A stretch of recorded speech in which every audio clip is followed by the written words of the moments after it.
So my first question is how to remain fit and fine every time. हमारा day जो start होता है तब तो एनर्जेटिक फील करते हैं, लेकिन जब आफ्टर आफ्टरनून सो थोड़ा एनर्जी लेवल लाइक ओके थक गए ज्यादा ऐसी फीलिंग आती है.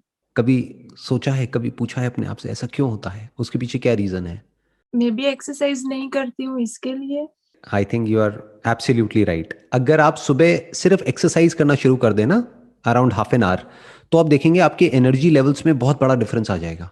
तो अगर कुछ बेसिक सी भी एक्सरसाइज आप शुरू कर देना, यानी डेली सिर्फ आधा घंटे के लिए आप योगा ही कर लें और प्राणायाम कर लें, तो आप देखेंगे आपके एनर्जी लेवल में बहुत डिफरेंस आ जाएगा पूरे दिन के लिए। क्योंकि होता क्या है कि जब हम सोते हैं ना, तो नॉर्मली जिस तरह के मैट्रेसेस पर हम सोते हैं वो बहुत ही कंफर्टेबल होते हैं। अब हम ऐसा तो है नहीं कि मिट्टी पे सो रहे हैं, घास पे सो रहे हैं, ऐसा तो है नहीं। तो जो मैट्रेसेस हैं वो बहुत कंफर्टेबल हैं, उसकी वजह से हमारी जो स्पाइन है, उसकी जो पूरी पोजीशन है वो ऐसी हो जाती है कि बॉडी स्टिफ हो जाती है सुबह तक। राइट, जब सुबह उठते हैं तो नींद नींद सी आ रही होती है, ऐसा लगता है नींद पूरी नहीं हुई है और बॉडी में स्टिफनेस होती है, वो कई बार हमको पता भी नहीं होता है। वो फिर जब आप योगा करेंगे और कुछ बेसिक सी एक्सरसाइजेस करेंगे तब आपको काफी बेनिफिट होगा। I have 8 o'clock timing for job, so वो एक्सरसाइज का स्केड्यूल फिक्स नहीं हो पाता है. बेसिकली क्या है कि अगर जॉब का आपका टाइम 8 बजे का है तो थोड़ा और जल्दी उठना पड़ेगा। और शुरू में आप मे बी आधा घंटा ना करके अगर 15-20 मिनट भी योगा कर लेते हैं तो मैसिव डिफरेंस आ जाएगा आपके एनर्जी लेवल्स में। दूसरा जो है इसमें एक बहुत बड़ा फैक्टर है, वो है आपकी डाइट का, कि आप क्या खा रहे हैं, किस तरह से खा रहे हैं। कहीं ऐसा तो नहीं आप ब्रेकफास्ट को स्किप कर रहे हैं, वो भी बहुत मैटर करता है। उसकी वजह से भी हमारे एनर्जी लेवल्स डाउन हो जाते हैं। यूजुअली क्या कहते हैं कि जो ब्रेकफास्ट है वो हैवी होना चाहिए, लंच थोड़ा हल्का होना चाहिए और डिनर बिल्कुल लाइट होना चाहिए। हम इसको उल्टा कर देते हैं। तो एक डाइट का एक बहुत बड़ा रोल है, एक एक्सरसाइज का बहुत बड़ा रोल है, और ओवरऑल जिस तरह से आप सोचते हो उसका बहुत बड़ा रोल है। और एक और जो बहुत बड़ा फैक्टर है जो हर कोई मिस करता है almost, that is 1/3 of your life is spent on your mattress. मतलब सोते हुए वो टाइम निकलता है तो मैट्रेस के ऊपर हम ध्यान ही नहीं देते हैं। लोगों को आप देखोगे उनके पास गाड़ी होगी बढ़िया से बढ़िया, 10 लाख की 20 लाख की गाड़ी है, मैट्रेस है 5,000 रुपए का।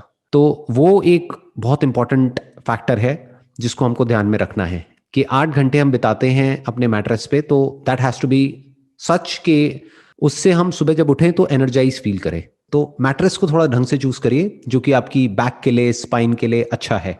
थोड़ा अगर उसमें आप इन्वेस्ट कर भी रहे हैं तो that's overall good for your health. उससे भी आप देखेंगे काफी फर्क आएगा आपकी एनर्जी लेवल्स में। क्योंकि अगर रात को नींद अच्छी आती है ना तो अगला दिन हमारा पूरा अच्छा निकलता है।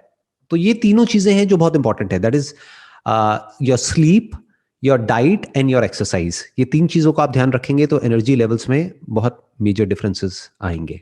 How can one avoid street food or canned food? For example मैं ग्रोसरी करने जाती हूँ, उसके पहले डिसाइड करती हूँ कि हेल्दी ऑप्शंस रखती हूँ, फिर वहां पे जाके कुछ अनसन चीजें देखती हूँ तो पहले वही वहां पे ही हाथ जाता है और वही ज्यादातर लेके आती हूँ.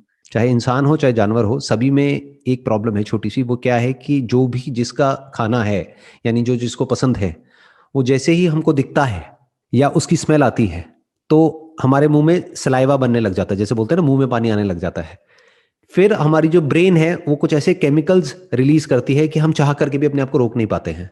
तो इसका सोल्यूशन क्या है? ऐसी चीजें देखो ही मत। यानी there is no need to go to a grocery store for that matter. आज की डेट में तो वैसे ही सब कुछ ऑनलाइन है। तो ऑनलाइन पहले से ही सिलेक्ट करके रखो कि मुझे ये चाहिए, ये नहीं चाहिए। पहले से ही प्री ऑर्डर करके रखो और प्री स्टॉक करके रखो जो हेल्दी है। आप ऐसी जगह जाओगे जहां पर आपको पता है कि वो आपकी वीकनेस है, आप बार बार उसको देखोगे तो आपका मन करेगा कि बार बार मैं वो ही खाऊं। आप बार बार घूम फिर के फिर वहीं पहुंच जाओगे। तो इसका बेस्ट सोल्यूशन क्या है कि ऐसी चीजों को देखो ही मत।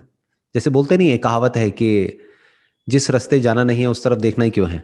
वो ही आप ऑर्डर करिए ऑनलाइन, और उसको भी आप री ऑर्डर कर सकते हैं। मतलब you don't have to search for it again and again, क्योंकि जब सर्च करेंगे जा करके आप ऑनलाइन किसी भी वेबसाइट पे तो फिर कुछ आने लग जाएगा, फिर आपका मन करेगा चलिए ये भी मंगा लेती हूँ, ये भी, ये भी, ये भी। फिर वो एक ट्रैप बन जाता है। तो बेसिकली आपको क्या करना है, एक अपना एक लिस्ट बना लीजिए कि ये चीजें मुझे खानी है और ये नहीं खानी है। तो जो खानी है उसको आप एक बार ऑर्डर कर देंगे, अब वो आपके ऑर्डर्स में आ गया है। तो ऑर्डर्स में जाइए, वहां से जाके री ऑर्डर कर दीजिए। फास्ट भी हो जाएगा, जल्दी भी हो जाएगा, और इधर उधर दिमाग भी नहीं जाएगा, ना ऑनलाइन ना offline. Definitely I can try. So आपकी एक वीडियो में बताया था कि पहले आप मोटे हुआ करते थे, फिर एक एग्जाम्पल दिया था कि chewing food 32 times one byte, तो उससे ही काफी डिफरेंस है और आप अच्छा फील करने लगे। तो क्या वो चूइंग 32 टाइम्स उससे बॉडी वेट गेन होता है? उससे बॉडी वेट गेन नहीं होता है। आप ये कह सकते हैं ना तो गेन होता है ना लूज होता है। उससे बेसिकली हमारा मेटाबॉलिज्म ठीक हो जाता है, खाना प्रॉपरली डाइजेस्ट होता है। यानी कि क्या, जब हम प्रॉपरली च्यू करते हैं, अब हमको गिन करके च्यू नहीं करना है। बहुत सारे लोगों ने क्या किया, गिनना शुरू कर दिया, खा रहे हैं और मन में गिन रहे हैं 1 2 3 4 वट एवर। वो बड़ा फनी हो जाएगा। आप किसी के साथ में हो, कहीं पे डिनर कर रहे हो, तो अगर कोई आपका बॉयफ्रेंड है या गर्लफ्रेंड है, वो तो छोड़ के भाग जाएगा या भाग जाएगी वट एवर। वो कहेंगे ये पागल है, ये पता नहीं क्या करता रहता है, क्या करती रहती है, what ever.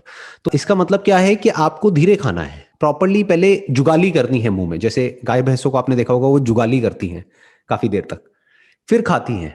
You should give time to your meal, क्योंकि अल्टीमेटली जो भी आप काम कर रहे हो, कर क्यों रहे हो? खाने पीने के लिए और जिंदा रहने के लिए। जिंदा कैसे रहोगे खाने पीने के लिए? अपना पेट भरने के लिए। कोई भी जानवर हो, इंसान हो, काम क्यों कर रहा है? अगर उससे पूछो भाई क्यों, वाई आर यू वर्किंग, तो वो कहेंगे अच्छा खाने के लिए, रहने के लिए और पहनने के लिए, अपने लिए और अपनी फैमिली के लिए। तो खाने पे ढंग से टाइम स्पेंड करना तो बनता है ना, कि मतलब जब आप खा रहे हैं तो आराम से खाने पर मेडिटेशन करिए।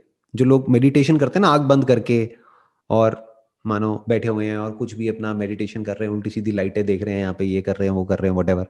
इससे बेटर ये है कि जो भी आप काम कर रहे हो वो ध्यान से करो। That is real meditation. कि आप दिन में 3 बार खाना खाते हो, ब्रेकफास्ट लंच डिनर, तो आराम आराम से धीरे धीरे खाइए, धीरे धीरे च्यू करके, और पूरी अटेंशन उस खाने की तरफ होनी चाहिए। उस वक्त कोई मोबाइल ऑपरेट नहीं करना है, उस वक्त किसी से बात नहीं करनी है, पूरा ध्यान खाने पर होना चाहिए। और जब आप इस तरीके से करते हैं तो ये आपकी डाइजेशन के लिए अच्छा है।